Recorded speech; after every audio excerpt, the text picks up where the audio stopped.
हम coordinate geometry पढ़ रहे हैं चैप्टर 7। इसमें ये कार्टेशियन प्लेन है जिसको हम कार्तीय तल कहते हैं। ये एक्स एक्सिस है, ये एक्स डैश है, ये वाई है और ये वाई डैश है। जहाँ एक्स अक्ष और वाई अक्ष एक दूसरे को काटता है उसको हम कहते हैं मूल बिंदु। उसको हम क्या कहते हैं? मूल बिंदु। और इंग्लिश में इसको कहते हैं ऑरिजिन। क्या कहते हैं? ऑरिजिन। और इसका कोऑर्डिनेट जो होता है वो 0,0 होगा। ध्यान दीजिएगा, एक्स अक्ष और वाई अक्ष इस प्लेन को 4 वर्गों में बांटता है, जिसको हम कहते हैं प्रथम पाद या first quadrant, second quadrant, third quadrant और फोर्थ क्वाड्रेंट। बात समझ में आया? मैंने क्या कहा कि हम एक कार्तीय तल है जिसको इंग्लिश में कार्टेशियन प्लेन कहते हैं। एक्स अक्ष और वाई अक्ष जिस बिंदु पर एक दूसरे को काटता है उसको हम क्या कहते हैं? मूल बिंदु कहते हैं। और मूल बिंदु का जो निर्देशांक होता है वो क्या होता है? 0,0।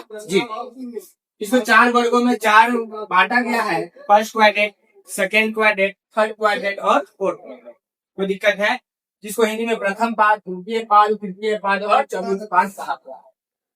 देखिए, ध्यान से सुनिएगा, समझिएगा। इस एक्स अक्ष को हम भुज कहते हैं और वाई अक्ष को हम क्या कहते हैं? कोटि कहते हैं। यानी ये कहीं पर यदि 3,4 है तो इसको एक्स कहते हैं और इसको क्या कहते हैं? तो इसको कहते हैं भुज और इसको कहते हैं कोटि। इंग्लिश में कहें तो इसको एब्सिसा और इसको ऑर्डिनेट कहते हैं। यदि कहीं पर 4,6 है तो आपसे पूछेंगे इसमें भुज क्या है? 4 और कोटि कितना है? 6। किसी को कोई दिक्कत? ध्यान से देखिएगा, पहला वाला हमेशा क्या होता है? एक्स होता है और दूसरा वाला क्या होता है? वाई होता है। यदि हम चिन्ह लिखते हैं तो पहला वाला एक्स होगा, दूसरा वाला क्या होगा? वाई होगा।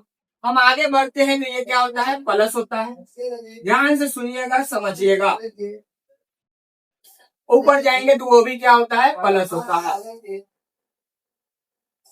नीचे आएंगे तो क्या हो जाएगा? माइनस। लेफ्ट जाएंगे तो क्या हो जाएगा? माइनस। इसी प्रकार ध्यान दीजिएगा कि देखिए, समझिए, इसका जो चिन्ह होता है वो प्लस कोमा प्लस क्या है? एक्स क्या है? प्लस में और वाई क्या है? प्लस। इसमें आइए, एक्स क्या है? माइनस और वाई क्या है? प्लस। इसमें आइए, एक्स क्या है और वाई क्या है? इसमें आइए, एक्स क्या है?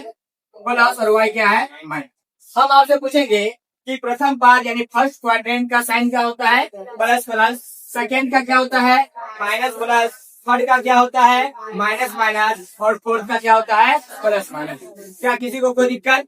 यदि हम आपसे पूछ दे सपोज है कि +4, -3 किस क्वाड्रेंट में होगा, वो आप देखिएगा प्लस माइनस किसमें होता है? फोर्थ में या फोर्थ क्वाड्रेंट में। यदि कहीं पर आपको -2, -3 लिखा हुआ है तो आप देखिएगा दोनों माइनस कहाँ होता है? थर्ड में या थर्ड क्वाड्रेंट में है। समझिएगा ध्यान से।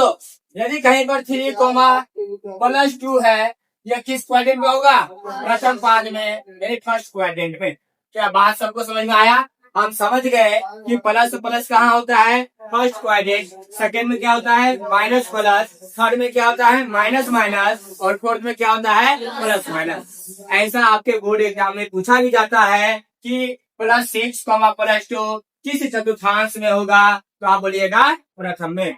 क्या सबको समझ में आया? क्या किसी को कोई दिक्कत?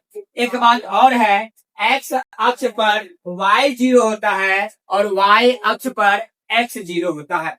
हमने क्या कहा? मेरी बातों को समझिए। एक्स अक्ष पर y 0 होगा और y अक्ष पर x 0 होगा। समझिए, यदि पूछा कोई 6,0, हम क्या बोले? x पर क्या 0 रहेगा? y। यदि y 0 है तो कहाँ होगा? x अक्ष पर। यदि x 0 है तो कहाँ होगा? y अक्ष पर। उल्टा याद रखिएगा, यदि y 0 है तो कहाँ होगा? x अक्ष पर। यदि x 0 है तो कहाँ होगा? y अक्ष पर। तो बताइए ये कहाँ होगा? x अक्ष पर। ये बताइए कहाँ होगा? y अक्ष पर। बताइए ये कहाँ होगा? +2 - 3 कहाँ होगा? फोर्थ क्वाड्रेंट में होगा। क्या किसी को कोई दिक्कत? हम बारी बारी से सबसे यदि पूछेंगे सब जवाब दीजिएगा। क्या कोई दिक्कत है? संजना दीदी बताइएगा +3, +2 कहाँ होगा?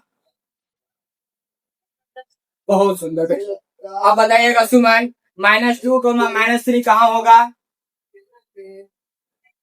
-2, -3 देखिए -2, -3 कहाँ होगा? थर्ड में। Very good. बैठिए बताइएगा ना +6, +2 कहाँ होगा? बहुत सुंदर। बैठिए बेबी बताइएगा -2, 0 कहाँ होगा?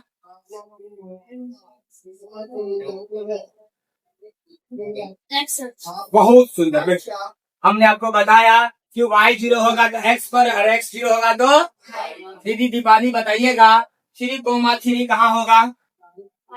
बहुत सुंदर। बैठिए अमृता बताइएगा मूल बिंदु का निर्देशांक क्या होता है? 0, बैठिए सुंदर। बताइएगा सृष्टि मूल बिंदु का निर्देशांक क्या होता है? 0, 0। अब बताइएगा सुतल वाला रेखा को क्या कहते हैं? एक्स अक्ष। बहुत सुंदर। बैठिए बताइएगा उत्तल ऊर्ध्वाधर रेखा को क्या कहते हैं? बहुत सुंदर। बैठिए जहाँ एक्स अक्ष और वाई अक्ष एक दूसरे को काटता है उसको क्या कहते हैं? जहाँ पर एक्स अक्ष और वाई अक्ष जिस बिंदु पर काटता है उस बिंदु को क्या कहते हैं? मूल बिंदु कहते हैं। बहुत सुंदर। बैठिए बताइएगा कितना मूल बिंदु का निर्देशांक क्या होता है? 0, 0। बताइएगा आरी मूल बिंदु का निर्देशांक। बहुत सुंदर। बैठिए 3, 0 कहाँ होगा? 3, 0 वाई पर होगा, एक्स पर होगा। अब बताइएगा 0, 2 कहाँ होगा? 0, 2 वाई पर। बहुत सुंदर। बैठिए अब बताइएगा -2, +3 कहाँ होगा? -2, +3 -2, +3 कहाँ होगा? फोर्थ में होगा, सेकेंड में होगा। माइनस प्लस कहाँ है? बैठिए अब बताइएगा सूरज यदि 3, यहाँ पे 4 है तो इसमें भुज कितना है? भुज कितना है? 3। बहुत सुंदर। बैठिए अब बताइएगा शुभम कोटि कितना है? 3, 4 में कोटि कितना है? बहुत सुंदर। बैठिए अब आपको पता है कि पहला वाला यानी एक्स अक्ष को भुज कहते हैं और वाई अक्ष को क्या कहते हैं? कोटि कहते हैं। कोई दिक्कत है? अब ध्यान से सुनिएगा समझिएगा। अब ग्राफ प्लॉट करने के लिए यदि कहे उससे पहले एक बात देखिएगा ऐसे है और ऐसे है, यहाँ पर पॉइंट्स ए है। बोलेगा इसका निर्देशांक लिखने के लिए तो पहले हमेशा एक्स वाला होता है, बाद में क्या होता है? वाई वाला होता है। एक्स कितना है? 3, वाई कितना है? 2। इसका कोऑर्डिनेट्स कितना हो गया? 3, 2। किसी को कोई दिक्कत? फिर अगला एग्जाम्पल ध्यान दीजिएगा ऐसे है और ऐसे है, यहाँ पर पॉइंट्स भी है। इसका कोऑर्डिनेट्स कितना होगा? पहले क्या होगा? एक्स वाला x -3 और y कितना है? -6। क्या किसी को कोई दिक्कत? जब बहुआ यदि बोले हमको कि 4, 2 का ग्राफ प्लॉट करना है तो 4 कहाँ? यहाँ और 2 कहाँ बहुआ? यहाँ। यानी इसका जो ग्राफ हो जाएगा वो ये हो जाएगा ना। क्या किसी को कोई दिक्कत? समझ में बात आया? अब बात बताइएगा कि हम कार्तीय तल पर निर्देशांक प्लॉट करना हम सीख गए, ग्राफ प्लॉट करना हम सीख गए। अब बारी है दोनों की बीच की दूरी। जैसे मान लीजिए कि हम कार्तीय तल पर बैठे हुए हम और श्रेष्ठी दीदी बैठी हुई है, हम यहाँ है और श्रेष्ठी दीदी यहाँ है। अब पूछा जा रहा है कि दोनों के बीच की दूरी कितना है। पूछेंगे कि हम यहाँ बैठे हुए हैं और सृष्टि यहाँ बैठी हुई है तो दोनों के बीच की दूरी बताइए। तो दूरी निकालने के लिए दूरी सूत्र का यूज करते हैं। दूरी निकालने के लिए किसका यूज करते हैं? दूरी सूत्र का। और दूरी सूत्र कितना होता है पता है आपको? दूरी सूत्र जानते हैं क्या होता है? दूरी सूत्र जो होता है वह होता है √x2 माइनस में x1 का होल स्क्वायर प्लस में y2 माइनस में y1 का होल स्क्वायर। ये आपका डिस्टेंस फॉर्मूला है, यानी दूरी सूत्र है।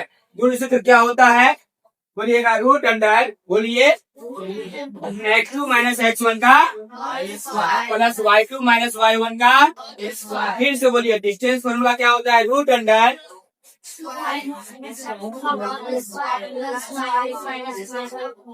फिर से बोलिए,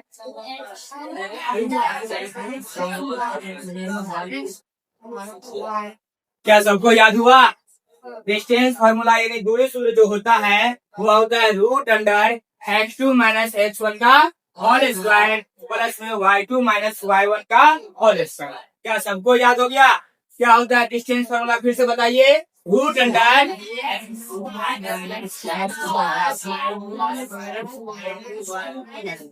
चलिए अब सोनू और सृष्टि के बीच की दूरी निकालते हैं।